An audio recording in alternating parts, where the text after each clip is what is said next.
গরম পড়া শুরু হয়েছে পর থেকে কোনো সবজি আমি চিংড়ি মাছ দিয়ে খেতে পারি না, ইলিশ মাছ দিয়ে খেতে পারছি না। হঠাৎ করে কেন জানি অ্যালার্জিটা অনেক সমস্যা করছে। তো আজকে যেহেতু আসলে গরমে তরকারি রান্নাই করতে হবে, সবজি খেতেই হবে, তো আজকে এই জন্য একটা অন্য ধরনের রান্না আপনাদের সাথে শেয়ার করছি। আশা করছি খুব ভালো লাগবে। আর রান্নাটা আমি মলা মাছ দিয়ে করেছি। কখনো কি কেউ ট্রাই করেছেন তাহলে অবশ্যই জানাবেন। আসসালামু আলাইকুম, হ্যালো এভরিওয়ান, কেমন আছেন সবাই? আলহামদুলিল্লাহ আমি ভালো আছি। আশা করছি আপনারা যে যেখানে আছেন আলহামদুলিল্লাহ ভালো আছেন, সুস্থ আছেন। আসলে স্বাস্থ্যকর খাবার খেতে হলে একটু মাথায় চিন্তা ভাবনা করে রান্নাটা করতে হয়। তো আজকে কিভাবে রান্নাটা করেছি সেটাই আপনাদের সাথে শেয়ার করছি। তো এখানে ফ্রাই প্যানে আমি তেল দিয়ে দিয়েছি, আর রান্নার যে রেগুলার তেল সেটাই আমি ব্যবহার করেছি। এখানে এই পর্যায়ে হলুদ মরিচ লবণ মাখিয়ে মলা মাছটাকে একটু ভেজে নিচ্ছি। আমার বাসায় আবার ভেজে নেওয়া ছাড়া মাছটা একটু কম খেতে চায়, এই জন্য একটু ভেজে নিচ্ছি। আর মলা মাছটা এভাবে ভেজে তারপর সবজি দিয়ে রান্না করলে কিন্তু খেতে বেশ লাগে। আমি যখন থেকে চিংড়ি মাছ খাওয়াটা অফ করেছি, মানে একটু কম খাই, তখন থেকে মলা মাছটা দিয়ে বা ছোট মাছ দিয়ে রান্না করি। তো এ পর্যায়ে আমি মাছগুলোকে উল্টে পাল্টে একটু ভালো করে ভেজে নিচ্ছি। আর একটু কড়া করে ভেজে নিলে এর ভিতর কাঁটাটাও একটু একদম নরম হয়ে যায়, খেতে কিন্তু ভালো লাগে। তো এবার মাছগুলো ভাজা হয়ে গেছে, তুলে নিচ্ছি। আর অবশিষ্ট যে তেল রয়েছে এর ভিতর আরেকটু তেল দিয়ে তারপর আমি রান্নাটা কমপ্লিট করে নিব। আর এখানে এ পর্যায়ে আমি একটু তেল দিয়ে দিচ্ছি, আর এ পর্যায়ে আমি সরিষার তেল দিচ্ছি। এখন একটু সরিষার তেল দিয়ে রান্না করব। তো এ পর্যায়ে আমি পেঁয়াজ দিয়ে দিচ্ছি, বড় সাইজের 4টা পেঁয়াজ আমি কুচি করে দিয়ে দিচ্ছি। আর এই পেঁয়াজটাকে একটু হালকা লাল করে বা নরম করে ভেজে নিব, বেশি লাল করব না, হালকা। যখন একটু নরম হয়ে আসবে তখন আমি এখানে বাটা মশলাগুলো ইউজ করব। আর যেহেতু মলা মাছ দিয়ে রান্না করব বাটা মশলা একটু ইউজ করতেই হবে। এখানে রসুন বাটা 1 চা চামচ দিচ্ছি, আদা বাটা 1/2 চা চামচ, জিরা বাটা 1/2 চা চামচ দিচ্ছি।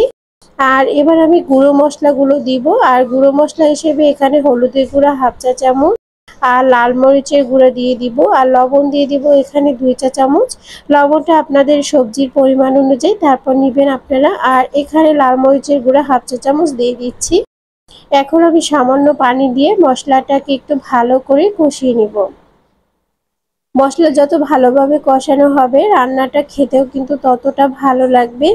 আসলে গরম পড়ায় কিন্তু রুচি একদমই সবার চেঞ্জ হয়ে যাচ্ছে, কোনো কিছুই খেতে ইচ্ছা করছে না। কিন্তু গরম পড়ার পর থেকে আমি সবসময় চেষ্টা করি কিছু না কিছু সবজি রাখার। সবজি দিয়ে ভাতটা কিন্তু একটু খেলে পেটটাও একটু ভালো থাকে।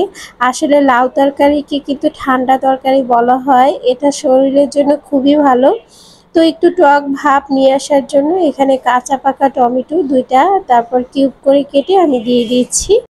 আর এই গরমের সময় কাঁচা পাকা টমেটোটা একটু বেশি খাই আমি।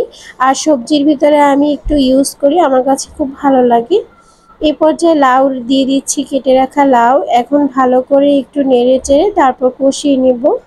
লাউটা একটু মশলার ভিতরে ভালোভাবে কষাবো, না হলে যদি লাউটা দেওয়ার সাথে সাথে আমি ঝোলটা দিয়ে দিই তাহলে কিন্তু পানসে লাগবে, খেতে একদমই ভালো লাগবে না। তো আমি এই জন্য মশলার সাথে ভালো করে একটু নেড়ে চেড়ে দিয়ে তারপর ঢাকনা দিয়ে ঢেকে 5 মিনিটের মতো কষিয়ে নিচ্ছি। আর 5 মিনিট পর দেখতে পাচ্ছেন এটা কিন্তু কমে এসেছে, আর কিছুটা সেদ্ধ হয়ে এসেছে। তো তারপরেও আমি ভালো করে আরও একটু কষিয়ে নেব।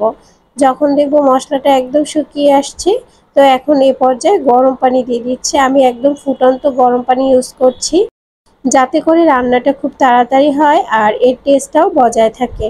আসলে সবজি যদি অনেকক্ষণ বেশি রান্না করা হয় এর কালারও নষ্ট হয়ে যায়, এর পুষ্টিও কিন্তু নষ্ট হয়ে যায়।